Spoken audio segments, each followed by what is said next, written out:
믿음이라는 것은 무엇인가? 믿음이라는 것은 사소하고 평범한 일을 견뎌내는 것입니다. 믿음이란 무엇인가? 반복적이고 일상적인 일들을 묵묵히 버텨나가는 것입니다.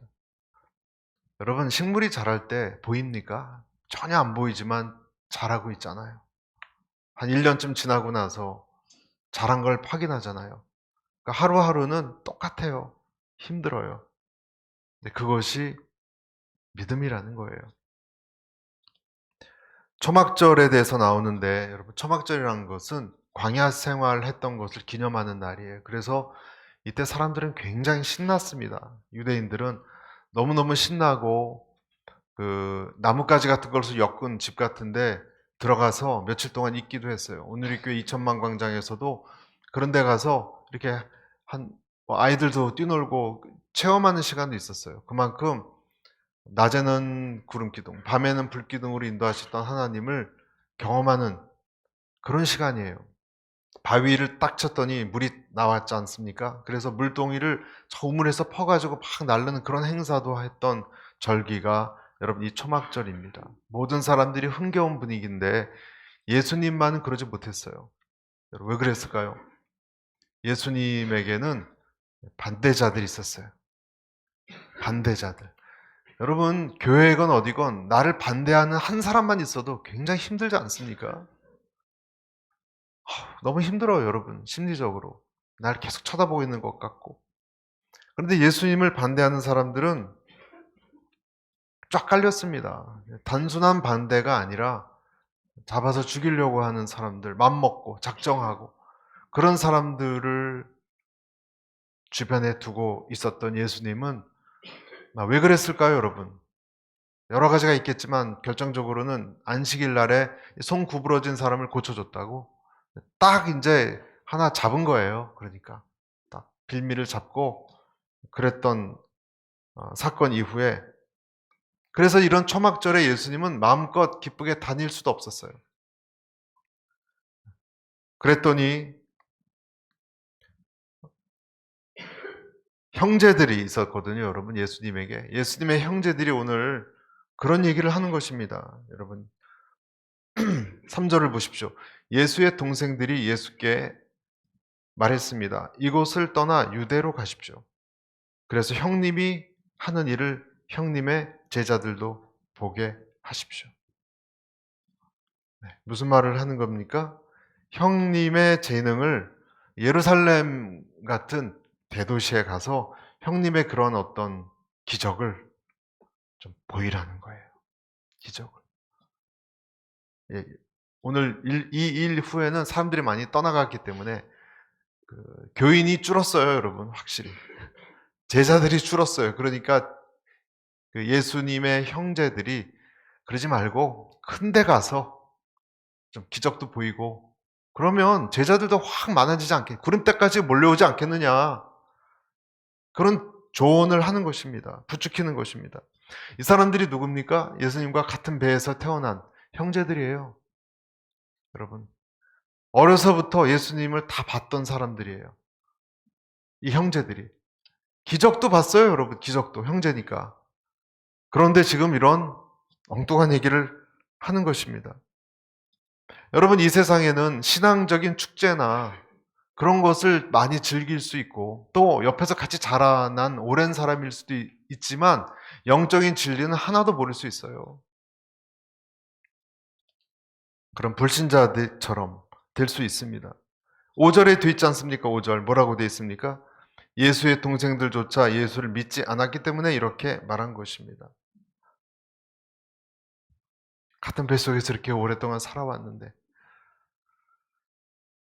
지금 뭐라고 얘기한 것입니까? 세상에서 크게 좀 대박 좀 치시라고. 대박. 그렇게 힘들고 불쌍하게 구질구질하게 살지 말고 쫓겨다니면서 살지 말고.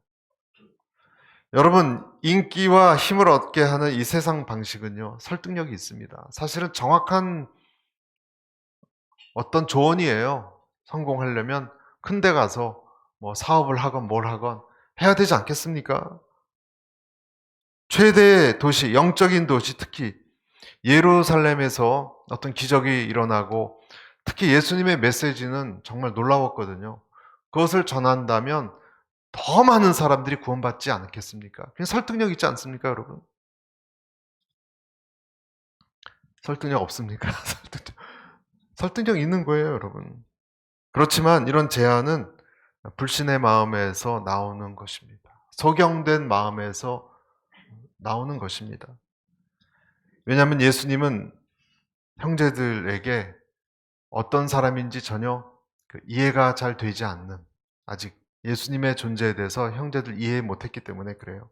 시편 69편 8절에도 내가 나의 형제에게는 객이 되고 나의 어머니의 자녀에게는 낯선 사람이 되었나이다. 이런 표현이 있어요.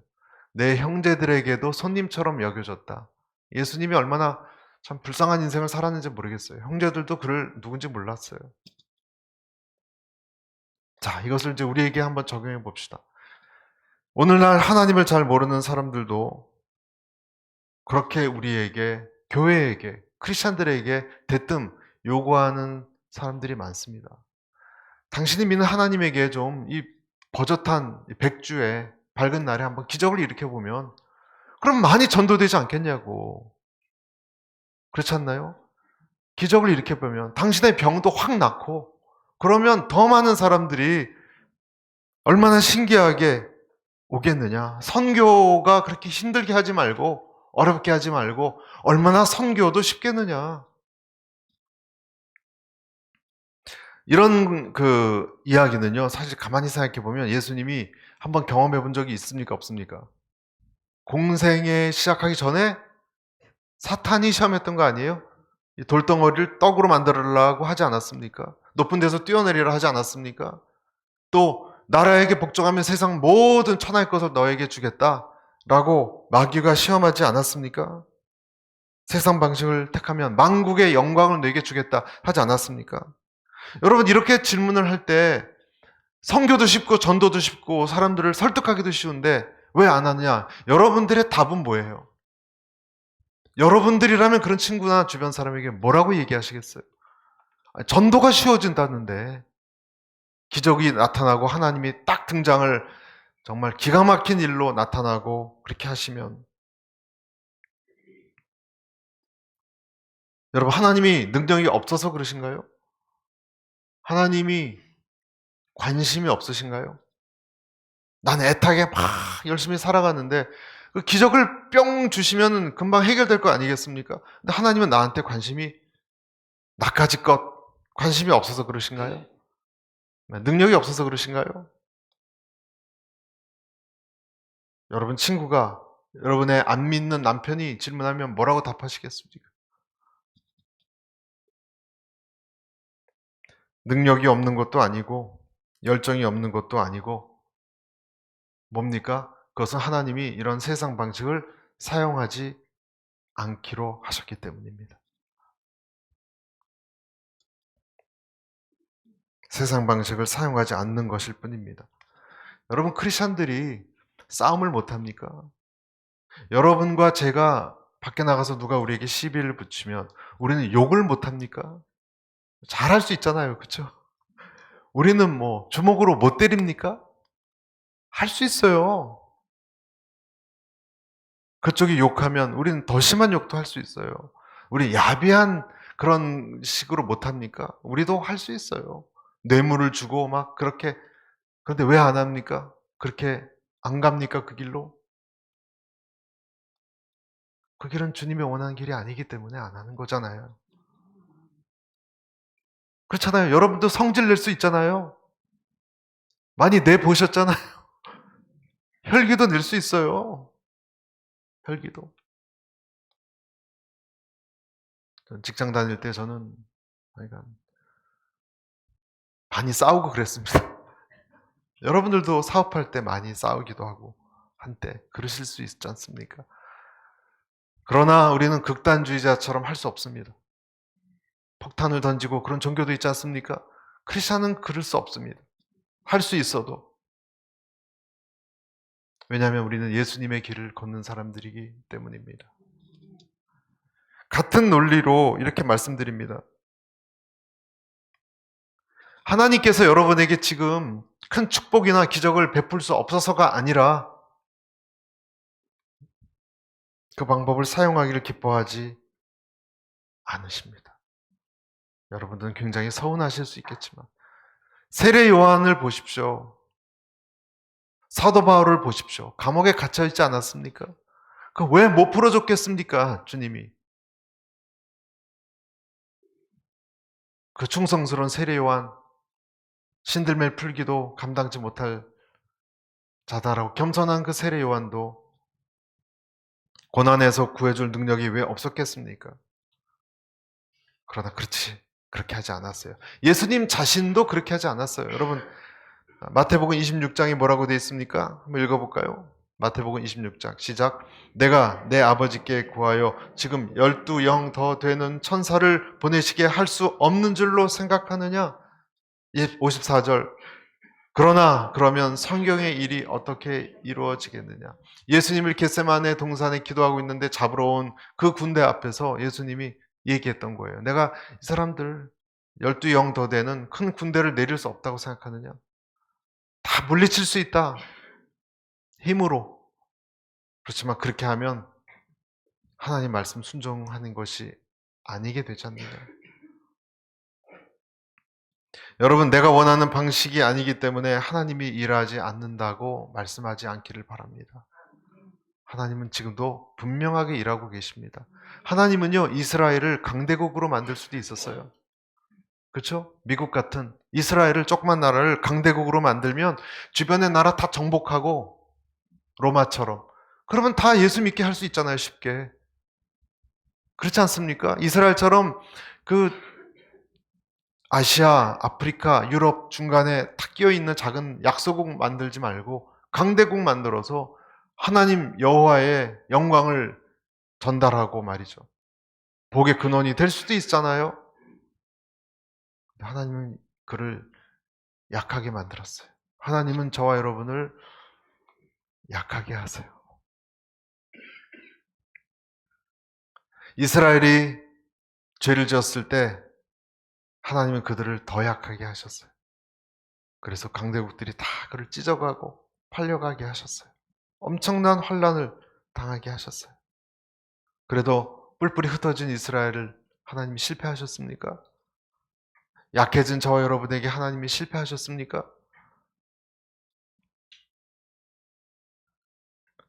신명기 32장에 이런 말씀이 있습니다.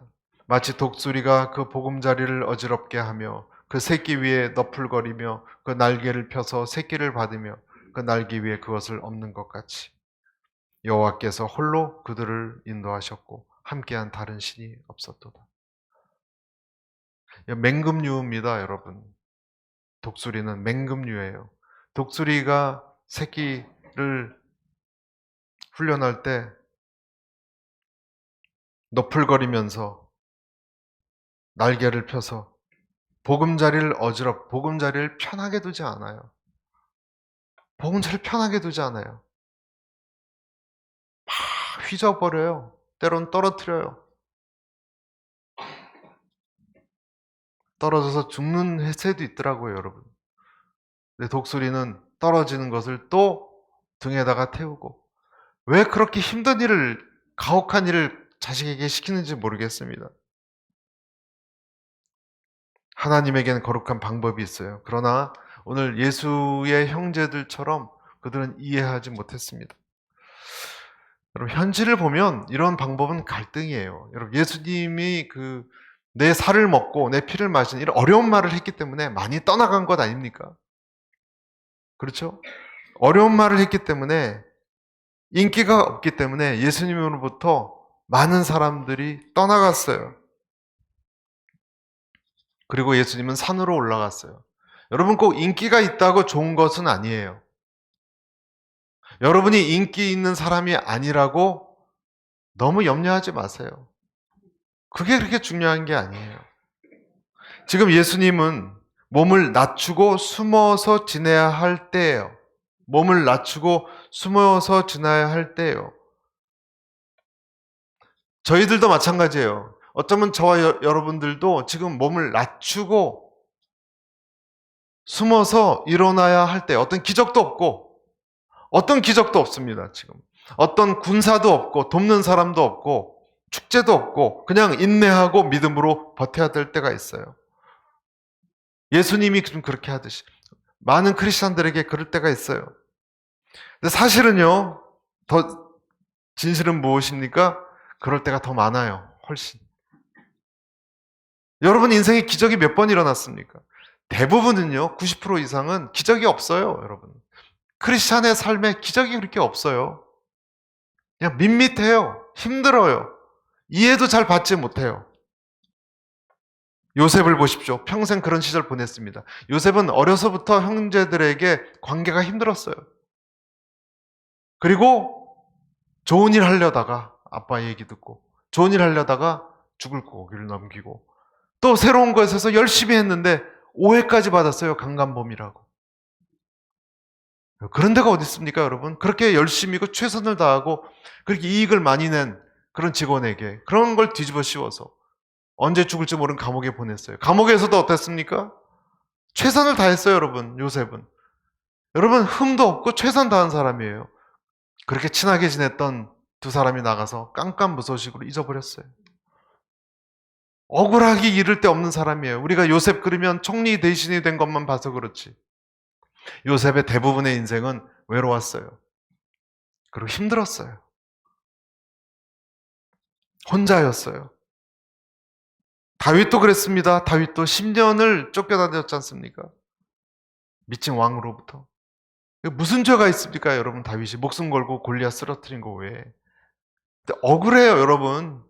크리스찬은 억울해요, 대부분. 이상한 것이 아니에요. 다윗 같은 사람은 시편을 그렇게 많이 쓰고 하지 않았으면 정신 이상자가 됐을 거예요. 아들한테도 죽일 위기를 당하고 어떻게 살아갑니까, 여러분? 사람이 정신적으로 문제가 생겼을 것입니다. 그러나 사실은 하나님이 버린 자식이라서 그렇습니까? 여러분 몸도 성치 않고 관계도 힘들고 그런 분들이 가끔 있습니다. 하나님이 버린 자식이라서 그렇습니까? 다윗 같은 사람을 그 쫓겨가고 미친 왕한테 그런 사람이 버린 자식입니까? 아비가일에 의하면 그는 생명싸개에 쌓인 사람이었어요. 여러분 아멘입니까? 생명사기에 저와 여러분을 싸고 있어요. 사람들은 그렇게 안 볼지 몰라도. 감추어 둔 거예요, 여러분. 제일 귀한 것은요, 감추어 둔 거예요. 제일 귀한 것은 숨겨두지 않습니까? 영적으로 자라나는 시간을 삼은 겁니다. 그때가 영적으로 자라나는 시간이에요. 여러분이 영적으로 언제 자라시겠습니까? 그때가 아니면. 다 편하면 기도하십니까? 기도 안 하죠. 안 하더라고요. 하나님도 생각 안 하더라고요. 6절에 보시면 내 때는 아직 오지 않았다. 그러나 너희 때는 항상 준비되어 있다. 주님의 때는 아직 안 온 거예요. 주님이 인기와 사람들의 군중을 모으는 걸 싫어해서가 아니라 그럴 때가 아닌 거예요. 계속 말씀드립니다. 왜 겉으로 보이는 더 쉬운 방식으로 저와 여러분을 대하시거나 인도하지 않습니까? 하나님이 도움이 안 되기 때문에. 눈에 보이는 방식. 여러분, 눈에 보이는 방식으로 인도하는 것은요, 도움이 되지 않습니다. 여러분, 그것을 믿으십니까? 왜 그런가? 눈에 안 보이면 좌절하니까. 그렇죠? 눈에 안 보이면 좌절하니까. 애기들이 엄마가 처음에 출근하면 그렇게 우는 이유가 영원히 헤어질 거라고 생각해서 그렇대요. 그런데 저녁이 되면 또 퇴근하거든요. 그러면 또 괜찮아요. 아침에 또 울어요. 몇 개월 지나면 안 울어요. 왜 안 울죠? 돌아올 거니까. 그래서 애기들이 우는 건 이 이별, 이 분리에 대한 불안이라고 얘기합니다. 마찬가지예요. 우리가 눈에 안 보여도 믿는 것은, 그래서 보지 않고 믿는 자가 복이 있다라고 한 것은 굉장히 영적인 발언입니다. 참된 그리스도인들은 무엇을 믿습니까? 보이는 것이 아니라 약속을 믿습니다. 여러분은 말씀을 믿습니다. 우리의 대부분 우리에게 말씀이나 약속이 여러분 아무것도 아닌 것 같지만 굉장히 강력합니다. 여러분 한번 생각해 보십시오. 사람이 강한 것은요, 운동을 해서 강한 것이 아니라 영적인 내면이 있느냐예요. 여러분에게 지금 영적인 내면이 있느냐가 여러분이 강하냐 아니냐를 결정하는 것입니다. 평소에 그것은 내 속에 어떤 이미지가 그려져 있느냐가 결정합니다. 여러분 속에 어떤 이미지가 늘 그려집니까? 보통 세 가지를 얘기해요. 첫째는 내 자신에 대한 이미지가 건강하냐예요. 여러분이 내 자신에 대한 이미지가 건강해야 돼요. 비참하고 죽고 싶고 모자라고 열등감이 많으면 불안한 거예요. 내가 내 자신을 건강하게 이미지를 갖고 있어야 돼요. 아멘. 두 번째는 여러분 미래에 대한 이미지가 건강해야 돼요. 난 망할 것 같다. 비참하게 될 것 같다. 죽을 것 같다. 그런 것은 여러분을 그 이미지가 있으면 여러분 불안합니다. 미래에 대한 이미지. 그리고 마지막으로 하나님에 대한 이미지예요. 하나님에 대한 어떤 이미지를 지금 그릴 수 있느냐가 여러분의 내면의 강함을 얘기하는 것입니다. 무서워서 그냥 내 죄만 생기면 때릴 하나님으로 생각하지 마십시오. 잘못된 것입니다.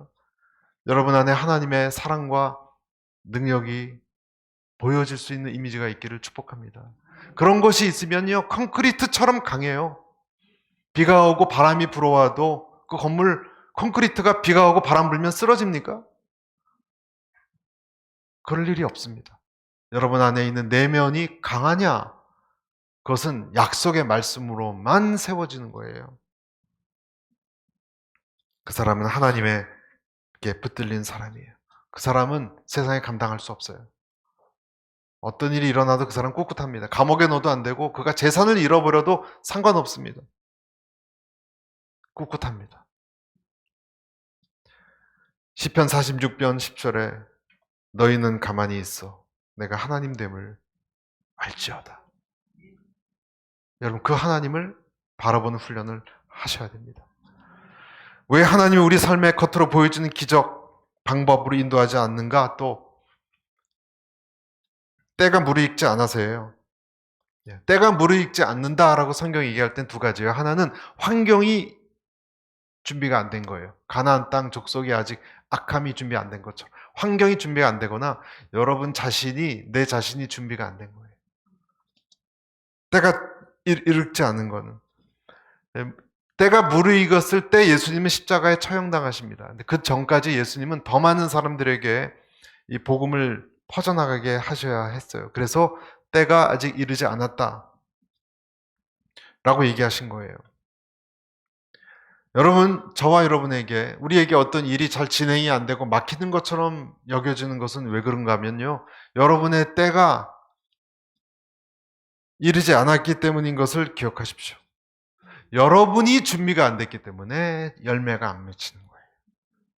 여러분, 내 심령이 준비가 안 됐기 때문에. 준비가 안 되면요, 귀는 열리지 않습니다. 우리의 귀가 열리지 않습니다. 여러분, 모세가 아무리 이스라엘 백성을 자기 힘으로 애굽에서 이끌어 나가려고 해도 이스라엘 백성이 준비가 안 되면요, 10가지 재앙이 무슨 소용이 있습니까? 홍해바다 가르면 뭐합니까? 아이, 피곤해서 안 넘어간다 하면 홍해바다를 열었어요. 근데 그 축축한데 왜 내려갑니까? 하면 어떻게 인도합니까? 이스라엘 백성을 만약에 광야로 처음부터 나가지도 않았을 것입니다.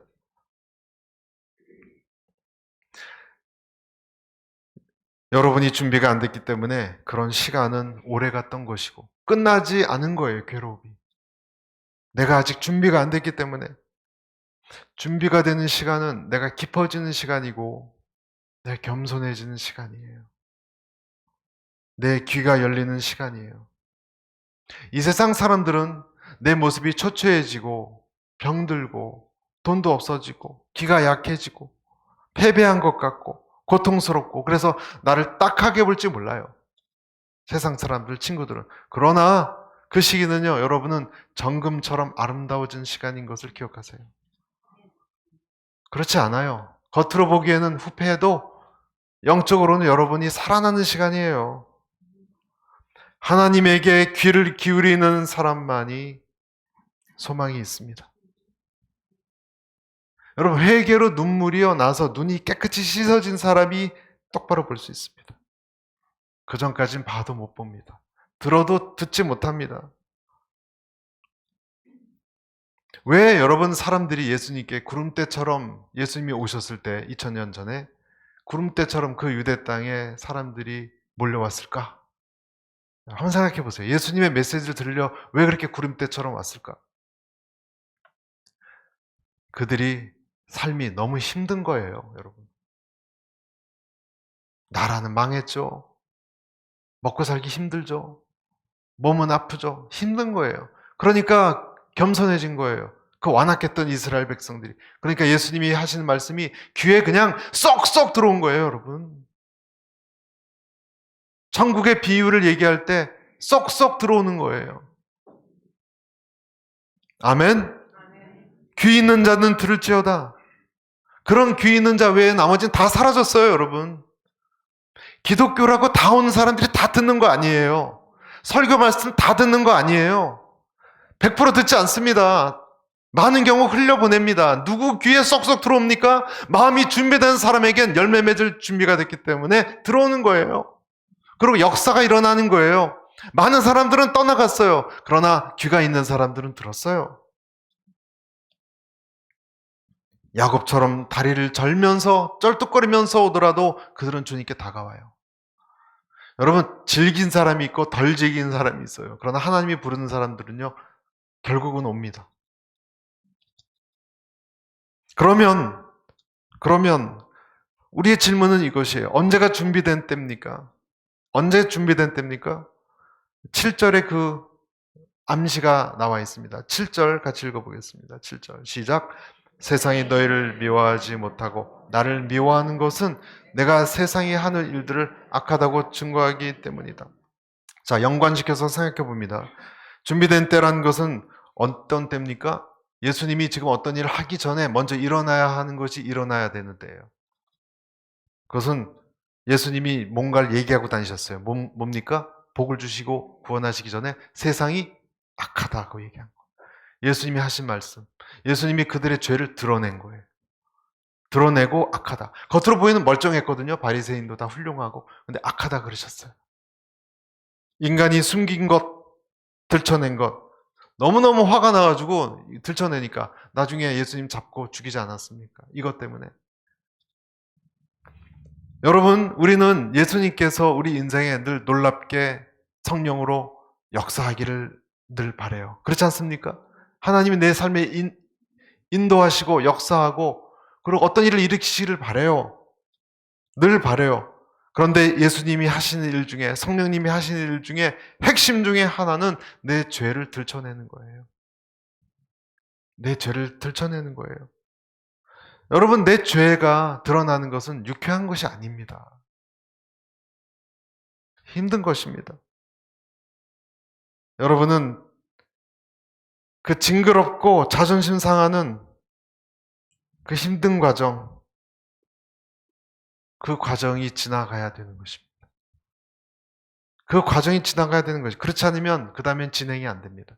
여러분, 이 과정이 없으면요, 절대 겸손해지지 않습니다. 내 안에 징그럽고 정말 말도 못한 어떤 그런 것을 느끼지 않으면 절대로 겸손해지지 않습니다. 겸손이란 뭔가요, 여러분? 저 사람 앞에서 이렇게 부드러운 얼굴로 이렇게 낮은 채 하는 건가요? 그것은 겸손하는 연극이죠. 진짜 겸손은요, 내 꼬라지를 아는 거예요, 그냥. 내가 본래 누군지를 보는 거예요. 낮은 척 하는 게 아니고, 본래 내가 어떤 존재인지를 창조주 하나님, 심판주 하나님과 피조물이면서 죄인인 나 사이에 그 간격을 느끼는 거예요. 간격을. 도저히 어떻게 할 수 없는 그걸 느끼는 그 순간이 내 추악한 걸 보는 거예요. 세상 사람들은 그냥 대충 덮고 넘어가면 되는데 옛날 걸 들춰내냐 그래요. 여러분, 개의 똥이나 사람 이 세상 사건은 덮고 넘어갈 수 있어요. 그러나 영적인 죄는요, 그렇게 될 수가 없어요. 왜냐하면 그 다음에 진전이 안 돼요. 여러분, 진전이 안 돼요. 아간의 죄를 덮었다면 진전이 됩니까? 이스라엘 군대는 한 치도 나갈 수 없었어요. 아간의 범죄를 처리하지 않았으면, 여리고 성에서 그렇게 대승을 거두고 훨씬 작은 아이 성에서 실패해서 나아갈 수가 없어요. 그 수십만 대군이요, 진전이 안 되고 거기서 그냥 머물 뻔했어요. 영원히. 그 죄가 드러나고 처리되지 않았으면, 아나니아 삽비라 사건도 마찬가지 아닙니까? 여러분, 이런 죄가 드러나면 못 견뎌해요. 여러분, 소리치고 못 견뎌합니다. 여러분, 못 견디니까 공격하는 거예요. 우리가 가만히 보십시오. 여러분의 죄를 누군가 부부싸움이건 어떤 논쟁이건 공격하는데 그게 진리이기 때문에 화가 나는 거예요. 못 견뎌하는 거예요. 가늠한 여인을 보십시오. 여러분, 가늠한 여인은 너무너무 창피하지 않았겠습니까? 죽고 싶지 않았겠습니까? 붙잡혀온 가늠한 여인이 그런 상황이 되기까지 얼마나 아마 어떻게 살았을까? 그러나 여러분, 그 과정이 없이는 그는 구원으로 나올 수 없기 때문에 예수님이 그것을 허락하신 거예요. 왜냐하면 더 큰 일이 생기니까. 주님은 집요하게 그것을 끄집어내십니다. 어느 정도 집요하시냐? 나중에 아수르 바벨론, 더 큰 일이란 것은 아수르 바벨론 같은 큰 일을 당하게 하세요. 그리고 포로로 붙잡혀 와서 에스라 같은 사람을 통해서 이방 여인과 혼인한 죄를 또 끄집어내잖아요. 멈추지 않으세요, 여러분. 하나님이 그것이 드러나기까지 진행이 안 돼요, 여러분. 내 삶에 하나님이 주시고자 하는 열매들이 진행이 안 돼요. 이방 혼인을 진행한 다음에 제사를 받으셨어요. 영적인 세계는 그렇다는 것을 우리가 기억해, 대충 덮고 나아갈 수가 없어요. 덮고 갈 수가 없어요. 그렇지 않으면 주님께 연결이 되지 않기 때문에 그런 것입니다. 여러분, 느리게 가는 것 같지만, 굉장히 느리게 가는 것 같지만 그 시간을 하나님은 들이십니다. 나는 답답해서 왜 이것이 안 되냐, 그냥 앞뒤가 사방이 막히고 하나님께 삿대질을 하고 왜 기도응답이 안 되고, 하나님은 그때 빙긋이 웃으시면서 안타까이 여기시면서 느리게 가세요. 그리고 그것을 들춰내길 원하세요. 그래서 여러분, 어려운 거예요. 의사 앞에서 다 벗고 수술 앞에 기다리는 것은 사실 마취를 해서 그렇지 창피한 거예요. 힘든 거예요. 이사야서 6장 5절 뭐라고 되어 있습니까? 그때 내가 말하되 화로다 나여 망하게 되었도다. 나는 입술이 부정한 사람이요 입술이 부정한 백성 중에 거하면서 만군의 여호와이신 왕을 배웠음이로다. 여러분, 이사야는 경건한 사람이에요. 왜 입술이 부정합니까? 그런데 그도 하나님을, 심판주요 창조주신 하나님 앞에 딱 서니까 확 보인 거예요. 자기의 어떤 속에 있는, 우리는 모르죠. 우리는 몰라요. 여러분 속에 있는 어떤 거 우리는 옆 사람도 몰라요. 여러분 남편, 아내도 몰라요. 그걸 하나님이 보여주세요. 죄, 하나님과 상관없이 살아온 것, 그 죄들. 그래서 성령님께서는 우리에게 말씀하십니다. 드러내라. 숨기지 말아라. 내 앞에 고백해라. 철저히 하나하나. 여러분이 만약에 이런 소리를 듣고 계십니까? 여러분 듣고 계시다면 여러분 복받은 사람이에요. 여러분, 이것이 정상이에요. 이것이 없으면 복받은 것이 아니에요. 이 과정을 치렀다면 몰라도, 이 과정이 없었다면 여러분 심각한 거예요. 심각한 거예요. 시편에 이런 말씀이 있거든요. 나의 영혼이 번민하고 종일토록 마음에 근심하기를 어느 때까지 하오며 내 원수가 나를 치며 자랑하기를 어느 때까지 하리까. 우리는 마음이 불편하고 하나님하고 관계가 편치 않으면 성령 충만하지 않다고 생각합니다. 맞습니까? 아니에요. 그럴 수도 있어요. 그런 면도 있어요. 그러나 어떤 때는 도리어 성령님이 충만하시고 하나님이 강하게 나에게 역사하시기 때문에 내 마음이 편치 않은 거예요. 여러분, 그 부분을 주의 깊게 생각하시길 바랍니다. 몸이 건강한 사람은 안 좋고 더러운 것을 먹으면 속이 뒤틀리게 돼 있어요. 그게 건강한 거예요. 결국 토하게 돼 있어요. 영적으로 건강한 사람은 나쁜 어떤 마음을 가진 사람을 만나거나 사악한 것을 보면 자꾸 속이 불편하게 돼 있어요. 여러분 유튜브로도 또 영화로도 너무 잔인한 거 이런 거 보는 거 안 좋습니다. 우리 영을 오염시킵니다. 뒤틀리게 돼 있습니다. 귀신 영화 같은 거 보면 영적으로 안 좋습니다. 물론 아무것도 아니라고 할 수 있지만 영이 영을 알아요. 그래서 좋지 않은 거예요. 평소에는 몰랐는데 내가 하나님 때문에 어떤 일을 내가 했을 때 심령이 편치 않으면 여러분은 제대로 가고 있는 거예요. 하나님이 역사하는 사람들을 보십시오. 성령의 감동은 늘 그 사람 영 안에서 움직이는 거예요. 이것이 바울에게 있었어요. 그래서 그가 오호라 나는 굉장히 괴로운 사람이다 하지 않았습니까? 여러분 제가 제 자신을 봐도 언제 이렇게 괴로운가 생각을 해봤더니 이걸 택할까 저걸 택할까 여러분 갈등할 때 빨리 결정해야 되는데 여러분 제일 괴롭지 않습니까? 보통 하나를 포기해야 되는데 포기를 다 못하겠어요. 둘 중에. 그럴 때 괴로워요. 여러분. 짬뽕을 먹을까 짜장면 먹을까 그런 것보다 심각한 결정할 게 있잖아요. 하나님을 위해서 이걸 포기해야 될 것 같은데 포기하기는 싫고 이때가 공고한 거예요. 그때가 성령님이 우리 안에서 지적하시는 거예요. 성령님은 내 죄에 대해서 의에 대해서 심판에 대해서 지적하셨 분이라 그랬습니다.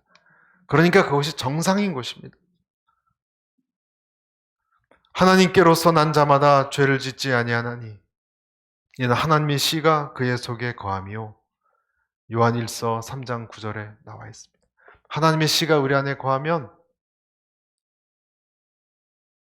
몸이 건강한 사람은 더러운 것을 길바닥에서 주워 먹지 아니하나니 똑같은 거예요.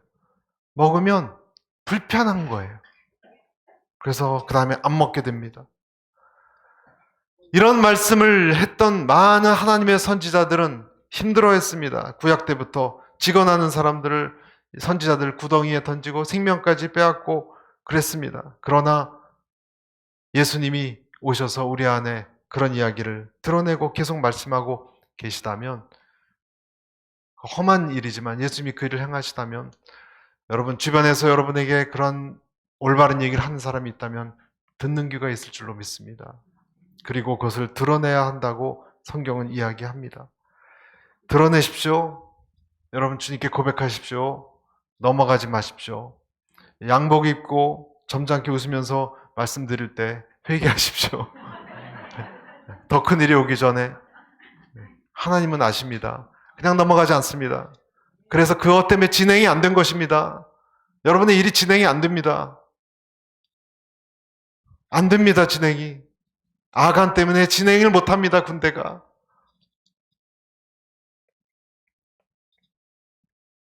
그런 사람은 내면이 찔려서 결국 회개의 자리로 나오는 거예요. 성령 충만한 인생이란 무엇인가? 성령님이 나에게 계속 이야기해서 어떤 것을 또 고백하고 주님 앞에 나오는 그런 반복의 과정이에요. 그럴 때만이 우리는 깨끗해져 가고 더 분별력이 있게 돼 가고 그럴 때 치유가 됩니다. 그래서 여러분 영적으로 건강한 사람은 어떤 사람인지 두세 가지 특징이 꼭 있어요. 첫째는 뭐냐면 첫째는 죄에 대해서 민감해요. 죄에 대해서 민감해요. 교만할까 늘 조심하는 사람. 교만할까봐 조심하는 사람. 그리고 보이지 않는 약속을 붙들고 나아가는, 항상 붙들었다는 건 아니에요. 붙들고 나아가는 사람. 그런 사람은 하나님의 사람입니다. 절기가 많고 행사가 많아도 아무리 예수님 옆에 오래 살았어도 진리를 모르는 사람도 있습니다. 마지막 구절에 이렇게 되어 있어요. 11절. 명절 동안 유대 사람들은 예수를 찾으며 말했습니다. 그 사람이 어디 있어? 12절 그곳에 몰려온 많은 무리 가운데서는 예수에 대해 말들이 많았습니다. 어떤 사람은 그분은 선한 사람이라고 하고 또 다른 사람은 아니다. 그는 백성들을 현혹하고 있다고 말했습니다. 13절 마지막 절 같이 읽겠습니다. 그러나 앞에 나서서 예수에게 떳떳이 말하는 사람은 아무도 없었습니다. 유대 사람들이 두렵기 때문입니다. 예수님을 따랐지만 눈치 보는 사람이 많았어요. 여러분, 요즘도 마찬가지입니다. 저도 그렇고 주님 뜻대로 살려고 하는 사람 쉽지 않기 때문에 주변에서 위협이 되는 사람도 있어요. 누가 날 욕할 것 같고 그런 사람이 있습니다. 여러분 계속 두려워하시겠습니까? 그렇지 않죠. 그래서 오늘 두 가지 말씀을 기억하십시오. 기적이 없는 삶, 기적이 금방 나타나지 않는 삶, 대부분의 신앙의 삶이에요. 끈기 있게 붙들고 나가시기를 축복합니다. 그리고 두 번째, 고백하지 않은 것, 숨겨진 것이 있다면 주님이 여러분에게 그걸 드러내라고 하실 때 드러내십시오. 그리고 회개하십시오. 입술만 회개하지 말고 완전히 돌아서십시오. 그때 여러분의 삶에 영적인 어떤 진보가 있습니다. 축복은 그럴 때 오는 거예요. 회복은 그럴 때 오는 거예요. 하나님 나라가 우리 모두에게 있게 되기를 축복합니다.